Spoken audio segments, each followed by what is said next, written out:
नमस्कार, भविष्यवाणी दर्शन के YouTube चैनल से मैं आचार्य विवेक जी बोल रहा हूँ।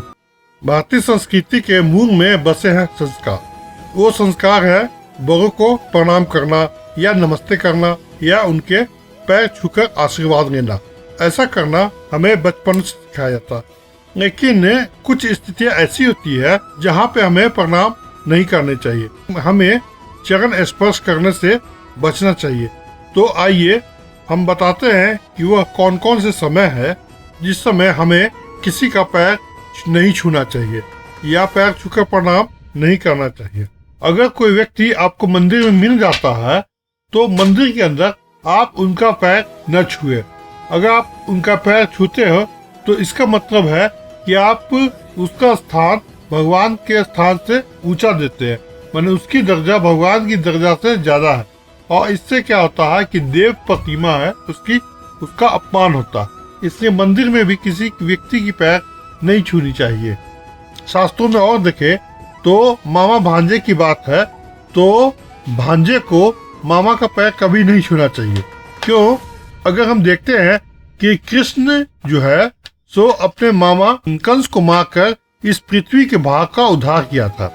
तब से ये मान्यता चली आ रही है कि कभी भी भांजे को मामा का पैर नहीं छूनी चाहिए। अगर आप मेरे चैनल को सपोर्ट नहीं किए हैं तो कृपया कर सब्सक्राइब कर दे और बेल आइकन को दबा दे। साथ में दोस्तों के साथ शेयर भी करें ताकि ये इसका लाभ भी ले सके। तो कि कभी भी भांजे को मामा का पैर नहीं छूनी चाहिए। अगर कोई व्यक्ति दूर स्थित खड़ा है या दौड़ रहा है या फिर वह क्रोध में है, नशे से पागल है, तो उस व्यक्ति को कभी भी प्रणाम नहीं करना चाहिए।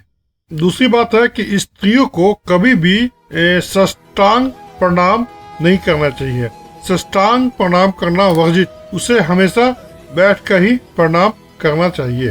कि अगर कोई व्यक्ति शमशान से लौट रहा हो तो शमशान से लौटने के समय उसका भावना या वह मनोवैज्ञानिक काफी क्षुब्ध रहता है। इस प्रकार शमशान से लौटते हुए व्यक्ति की मनोदशा सामान्य से अलग होती है, तो उस स्थिति में उसके हृदय और मन अस्थिर रहता है।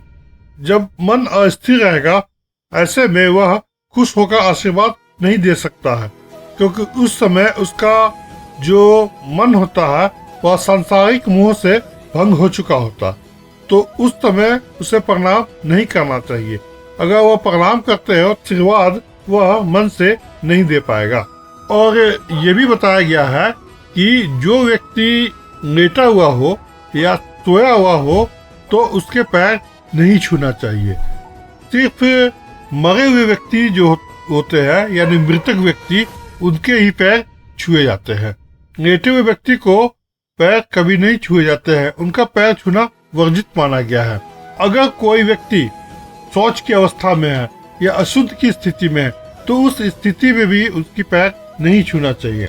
अगर कोई व्यक्ति पूजा पाठ कर रहा हो या किसी भी तरह का मंत्र उच्चारण कर रहा हो या भजन कर रहा हो, आप उनका पैर न छुए। अगर वह पूजा पाठ कर लेता हो तो उसके बाद फिर आप उनका पैर छूकर आशीर्वाद ले सकते हैं। शास्त्रों में बताया गया है शिव जी जो थे महादेव, वो दक्ष प्रजापति का सर काटा था, तो दक्ष प्रजापति शिव जी के ससुर थे। इस प्रकार मान्यता है कि दामाद को कभी भी ससुर के पैर नहीं छूने चाहिए और ये नियम उसी समय से आ रही है। किसी भी कुमारी कन्या का पैर न छुए। क्यों? क्योंकि कुमारी कन्या को देव स्वरूप माना जाता है और अगर आप कुमारी कन्या का पैर छूएंगे तो देवी का अपमान होगा। एक और एक आप देखे होंगे कि कोई भी सन्यासी किसी का पैर नहीं छूता है। वह अगर पैर छूता है तो सिर्फ अपने गुरु का ही छूता है। यह सब हमारे शास्त्रों में बताया गया है।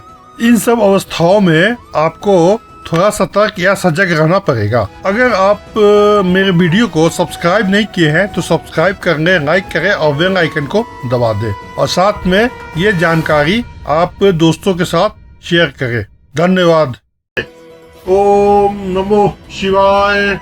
अगर आप ज्योतिषीय परामर्श लेना चाहते हैं या वास्तु विजिट करवाना चाहते हैं तो इस नंबर पर संपर्क करें 9667 37648 और ईमेल एड्रेस है astrovivedji@gmail.com। धन्यवाद।